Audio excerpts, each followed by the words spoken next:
الحمد لله وكفى وسلام على عباده الذين اصطفى أما بعد فأعوذ بالله من الشيطان الرجيم بسم الله الرحمن الرحيم والله يدعو إلى دار السلام سبحان ربك رب العزة عما يصفون وسلام على المرسلين والحمد لله رب العالمين. یعنی جنت کی طرف اللہ بلاتے ہیں. ہم بھی دیکھتے ہیں کہ اگر مہمان ہمارے گھر آتا ہے تو ہم جتنا ہو سکے اور جتنا ممکن ہو سکے اتنا مہمان کو سہولت پہنچانے کے لیے ہر طریقہ اختیار کرتے ہیں. اللہ رب العزت نے بھی ہر طریقہ اپنایا ہے کہ جس سے بندے کو سہولت ہو، اور پھر اللہ نے مختلف طریقوں سے اللہ نے مہمان کا اکرام، مہمان کو بلایا ہے اپنے بندوں کو. اللہ فرماتے ہیں، اللہ کے نبی صلی اللہ علیہ وسلم نے فرمایا، اس کو کم کرو. اللہ کے نبی صلی اللہ علیہ وسلم نے فرمایا، من حفظ علی امتی 40 حدیثا من امر دینہا، کہ پیارے نبی فرماتے ہیں کہ میری امتی، میرے امت میں سے جو آدمی 40 حدیثیں یاد کرے گا من امر دینہا، جس کا تعلق دین سے ہے، دین کی باتیں ہیں، بعثہ اللہ فقیہا، اللہ کے نبی صلی اللہ علیہ وسلم نے اس حدیث مبارکہ میں فرمایا کہ جو بندہ 40 حدیثیں یاد کرتا ہے، کل قیامت کے دن اللہ اس بندے کو عالم بنا کر اٹھائیں گے. سبحان اللہ. یہ عالم کے متعلق بات نہیں ہے. جو عالم نہیں ہے لیکن 40 حدیثیں یاد کرتا ہے، بعثہ اللہ کل قیامت کے دن اس کو عالموں کے ساتھ اٹھائیں گے. آج کی ہماری مجلس کا خلاصہ یہی ہے کہ وہ چھوٹے چھوٹے اعمال جن کی وجہ سے آدمی جنت میں چلا جائے. اللہ کے نبی صلی اللہ علیہ وسلم نے فرمایا، وَقُلْتُ لَهُ يَوْمَ الْقِيَامَةِ شَافِعًا، آپ نے فرمایا اس کے لیے قیامت کے دن میں شفاعت کروں گا. کہ جو بندہ 40 حدیثیں یاد کرتا ہے. اور پیارے نبی صلی اللہ علیہ وسلم نے فرمایا، وَشَهِيدًا، میں گواہ بھی رہوں گا کہ جو بندہ 40 حدیثیں یاد کر رہا ہے، کتنی بڑی فضیلت ہے کہ کل قیامت کے دن اللہ تعالیٰ اس کو عالم بنا کر اٹھائیں گے. اور پھر اللہ کے نبی صلی اللہ علیہ وسلم نے فرمایا کہ میں اس کے لیے شفاعت کروں گا اور پھر میں اس کے لیے گواہی دوں گا. کیا پیاری حدیث ہے. اس سے یہ سمجھ میں آتا ہے کہ یہ جو آج کی مجلس میں چھوٹے چھوٹے اعمال آئیں گے، ہم انہیں سنیں گے بھی، اللہ ہم سب کو عمل کی توفیق بھی نصیب فرمائے. حضرت عمر بن خطاب رضی اللہ تعالیٰ عنہ فرماتے ہیں کہ قال رسول اللہ صلی اللہ علیہ وسلم، پیارے نبی صلی اللہ علیہ وسلم نے فرمایا، من توضأ فاحسن الوضوء، کہ جس نے وضو کیا، فاحسن الوضوء، اور وضو بھی کیسا؟ اچھا وضو.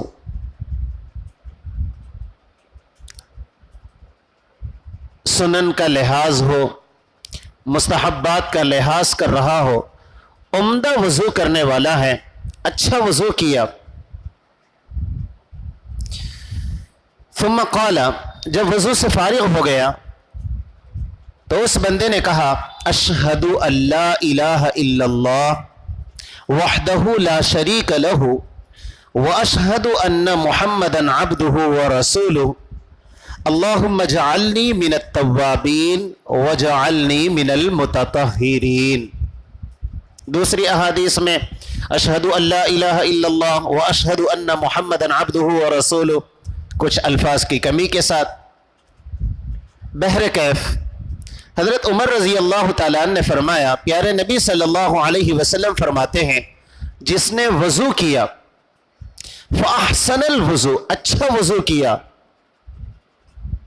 اور وضو کے ختم پر دعا پڑھی اشہد ان لا الہ الا اللہ وحدہ لا شریک لہ واشہد ان محمدا عبدہ ورسولہ اللہم اجعلنی من التوابین وجعلنی من المتطہرین. کیا مطلب ہے؟ گویا بندہ یہ بتانا چاہتا ہے، اللہ سے یہ کہنا چاہتا ہے اے پیارے اللہ، میرے بس میں جو تھا وہ میں نے کر دیا. اعضاء کا دھونا، جسم کے مختصر اعضاء کا دھونا، یہ میرے بس میں تھا، میں نے جسم کی پاکی اختیار کر لی. اے میرے پیارے اللہ، میں گواہی دیتا ہوں آپ کے سوا کوئی معبود نہیں، لا شریک لہ، آپ کے ساتھ کوئی شریک نہیں. اللہم اجعلنی، اللہ مجھے بہترین توبہ کرنے والوں میں سے بنا دیجئے، اللہ بہترین مجھے پاک صاف لوگوں میں سے بنا دیجئے. حضرت عمر بن خطاب رضی اللہ تعالیٰ عنہ فرماتے ہیں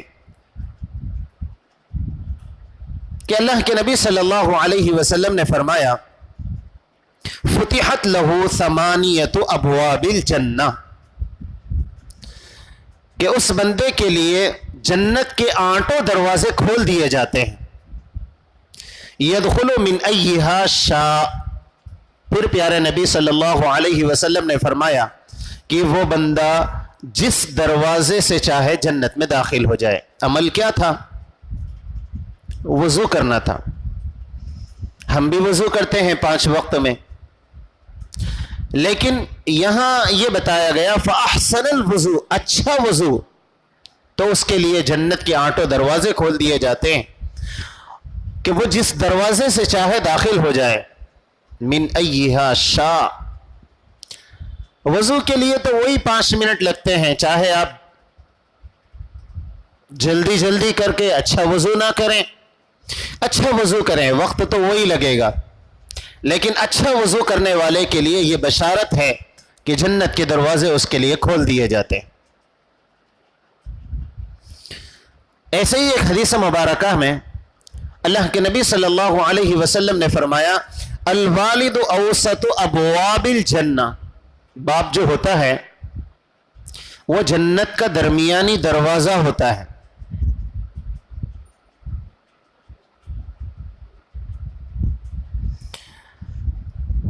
ایک موقع پر حضرت مولانا سید مظہر قاسمی نقشبندی دامت برکاتہم وہ بتا رہے تھے کہ کسی نے ان سے پوچھا حضرت جنت کے 8 دروازے ہیں تو باپ جنت کا درمیانی دروازہ؟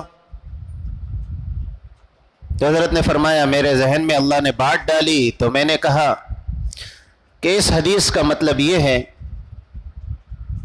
یہ ہو سکتا ہے کہ ہم گھر میں دروازے تو بہت سارے بناتے ہیں لیکن ایک مین گیٹ ہوتا ہے، مین ڈور ہوتا ہے، تو باپ وہ مین ڈور ہے، ورنہ 8 دروازوں کو ہم درمیانی کریں گے تو ادھر 4 ادھر 4، تو درمیان میں کوئی دروازہ نہیں، تو پھر کسی کو ترتیب دینا پڑے گا. تو حضرت نے فرمایا اس سے مراد مین گیٹ ہے. اور پھر حضرت فرماتے ہیں کہ میں نے سوچا کسی بڑے عالم سے اس کا تذکرہ بھی کر دوں، تو پھر حضرت خالد سیف اللہ رحمانی دامت برکاتہم جو ہندوستان کے بڑے علماء میں ہیں، آپ نے ان کے سامنے تذکرہ کیا تو حضرت نے فرمایا علماء العالم آباشت کے چپ نہ شود، عالم تو وہ ہوتا ہے کہ کچھ نہ کچھ تو جواب اس کے پاس ہوتا ہے۔ پھر حضرت نے فرمایا کہ عالم کو اتنے ہیلے ہوتے ہیں جتنے جہاز میں کیلے ہوتے ہیں، کہ ہر بات کا ہیلا نکال لیتا ہے۔ تو حضرت خالد سیف اللہ رحمانی دامت برکاتہم نے جواب دیا، اصل بات یہ ہے کہ جہاز کے جتنے کیلے ہیں وہ سب جہاز کے لیے ضروری ہیں، ورنہ جہاز ڈوب جائے گی۔ عالم کا جو ہیلا ہوتا ہے وہ شریعت کے تحفظ کے لیے ہوتا ہے، وہ شریعت کی حفاظت کرتا ہے۔ الغرض، یہاں ایک واقعہ یاد آیا کہ ایک مرتبہ حضرت خالد سیف اللہ رحمانی صاحب، انہوں نے تذکرہ کیا کہ رات میں 1 یا 2 بجے کے وقت میں کسی صاحب نے ان کو فون کیا، تو حضرت سمجھے اتنی رات کو فون آ رہا ہے، یقیناً بہت اہم کال ہوگا۔ حضرت ریسیو کر لیے۔ اب جب فون اٹھائے تو سامنے والوں نے کہا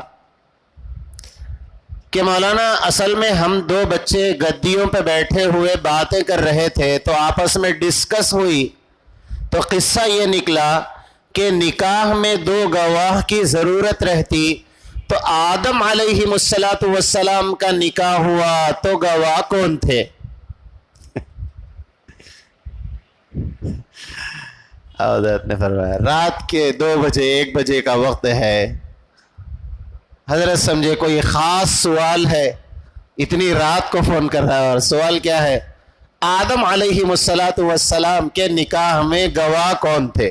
بھائی معلوم ہو گیا تو کیا فائدہ، اور نہیں معلوم ہوئے تو کیا نقصان ہے؟ تو حضرت نے فرمایا کیا جواب دینا ہے؟ تو حضرت نے فرمایا اصل قصہ یوں ہے کہ جب حضرت آدم علیہ السلام کا نکاح ہوا، اتفاق سے میں بھی وہاں نہیں تھا۔ پھر حضرت نے کال کاٹ دی۔ اس سے یہ سمجھ میں آیا کہ ہم سوالات بھی کریں تو جس میں دین اور دنیا کا کوئی فائدہ ہو تو وہ سوال ہے، بیجا سوال، اور وہ بھی گدیوں پر بیٹھ کر رات کے 2 بجے مناسب نہیں ہے، اور خاص کر اللہ والوں سے ایسے سوالات۔ بہر کیف، درمیان میں چونکہ حضرت کا مقولہ درمیان میں یاد آیا تھا تو میں نے عرض کر دیا۔ حضرت عبداللہ ابن بریدہ رضی اللہ تعالیٰ عنہ فرماتے ہیں اصحى رسول اللہ صلی اللہ علیہ وسلم یوماً، ایک دن اللہ کے رسول صلی اللہ علیہ وسلم نے صبح کے موقع پر فدعا بلالا، حضرت بلال رضی اللہ تعالیٰ عنہ کو بلایا، فقال، اور پھر میرے نبی صلی اللہ علیہ وسلم نے فرمایا یا بلال سبقتنی الی الجنہ، کہ اے بلال میں نے جنت میں دیکھا کہ تم مجھ سے آگے آگے چل رہے ہو، میں نے رات جنت میں دیکھا کہ تم جنت میں مجھ سے آگے آگے چل رہے ہو۔ پھر اللہ کے نبی صلی اللہ علیہ وسلم نے پوچھا اے بلال ایسا کون سا عمل ہے؟ انی دخلت البارحۃ الجنۃ، کہ اللہ کے نبی نے فرمایا کہ میں نے تم کو جنت میں دیکھا ہے، کون سا عمل ہے؟ فسمعت خشخشتک امامی، کہ پیارے نبی نے فرمایا نا کہ میں نے جنت میں تمہارے قدموں کی آواز سنی، فسمعت، کہ میں نے سنا، خشخشتک امامی، کہ تم میرے سامنے چل رہے ہو، آہٹ میں نے سنی، چپل کی آواز تھی، چلنے کی جو آواز آتی ہے۔ فقال بلال، حضرت بلال رضی اللہ تعالیٰ عنہ نے فرمایا یا رسول اللہ صلی اللہ علیہ وسلم ما اذنت قط الا صلیت رکعتین، اللہ کے نبی صلی اللہ علیہ وسلم نے فرمایا میں کبھی، حضرت بلال فرماتے ہیں میں نے جب بھی اذان دی ہے صلیت رکعتین، 2 رکعت میں نے نماز پڑھی، جب بھی میں اذان دیتا ہوں